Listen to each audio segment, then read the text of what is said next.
जय माता दी, जय मंगला गौरी देवी। सावन मास के हर एक मंगलवार को माता मंगला गौरी का उपवास रखा जाता है। यह दिन सुहागिन स्त्रियों के अखंड सौभाग्य का प्रतीक है। यह व्रत वैवाहिक जीवन को मंगलमय बनाता है, जीवन में सुख शांति का समावेश करता है। जो स्त्री इस दिन माँ गौरी का व्रत रखती हैं, माँ गौरी उन्हें अपनी कृपा से सुखी जीवन प्रदान करती हैं। माँ गौरी शिव जी की अर्धांगिनी और श्रद्धा और स्नेह की देवी हैं। आज के इस पावन अवसर पर जब मंगला गौरी व्रत के साथ साथ प्रदोष व्रत भी रखा जाएगा, जब भगवान शिव और माता गौरी का आशीर्वाद हमें प्राप्त होगा, तो प्रिय श्रोताओं, इस महान अवसर पर आज हम सुन रहे हैं एक प्राचीन कथा। एक नगर में एक सेठ धर्मपाल और उसकी पत्नी रहा करते थे। वह हमेशा अपने पुत्र की अल्पायु होने के कारण चिंतित थे। एक दिन सेठानी अपने पति से कहती हैं, हे स्वामी, ईश्वर की कृपा से हमारे जीवन में सब कुछ है, सुख संपत्ति संतान सब कुछ है, लेकिन एक चिंता मन में बार बार व्याकुल करती है। सेठ धर्मपाल कहते हैं, क्या बात है प्रिय, किस बात ने तुम्हारे मन को इतना विचलित कर रखा है? सेठानी कहती है, ज्योतिष के कहे गए अनुसार हमारा पुत्र एक लौता बेटा, वह अल्पायु है, जिस कारण उसकी मृत्यु 16वें वर्ष में सांप के काटने से हो सकती है। सेठ बहुत चिंतित स्वर में अपनी पत्नी से कहते हैं, हे भाग्य लक्ष्मी, यह विडम्बना है कि हमें ज्ञात है कि हमारा पुत्र अल्पायु है, लेकिन हम ईश्वर पर विश्वास रखने वाले हैं, हम उनकी शरण लेंगे। सच्ची श्रद्धा और भक्ति से विधि का विधान भी बदल जाता है। सेठानी प्रण लेते हुए कहती है कि मुझे मंदिर के एक पुजारी ने कहा था कि मंगला गौरी व्रत रखने से माँ गौरी के आशीर्वाद से यह संपन्न हो पाएगा।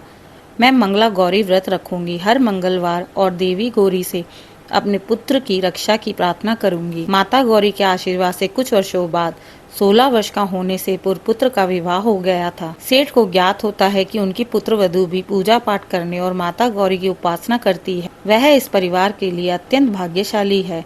इस दिन वह सेठ अपनी पुत्र वधू से कहता है, बेटी, तुम्हारा धर्म और भक्ति देखकर मन प्रसन्न होता है। पुत्र वधू कहती है, पिताजी, मैं हर मंगलवार मंगला गौरी का व्रत रखती हूँ। माँ गौरी से यही प्रार्थना करती हूँ कि मेरा घर हमेशा सुख शांति से भरा रहे, मेरे पति को लंबी आयु का आशीर्वाद मिले।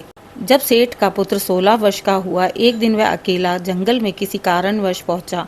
अचानक एक विषैला सांप उसको काट गया। पुत्र माँ गौरी, गौरी माँ कहता हुआ गिर गया। दूसरी तरफ पुत्र वधू ने व्रत रख रखा था और वह श्रद्धा से माँ गौरी की पूजा अर्चना में लगी रही। पुत्र वधू कामना करते हुए माता गौरी से बोली, हे माता मंगला गौरी, आज आपका व्रत कर रही हूँ, मेरी भक्ति को स्वीकार करो और मेरे पति की रक्षा करो। वहाँ दूसरी तरफ जंगल में पुत्र धीरे धीरे उठ बैठता है।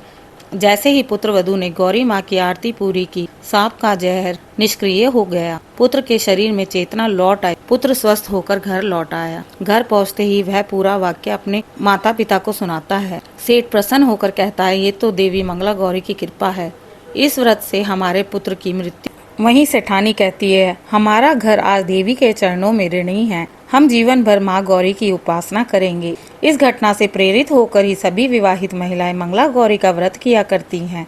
धार्मिक मान्यता के अनुसार वधू अपनी सास और ननद को 16 लड्डू भेंट करती हैं और फिर वही प्रसाद ब्राह्मण को अर्पित करती हैं।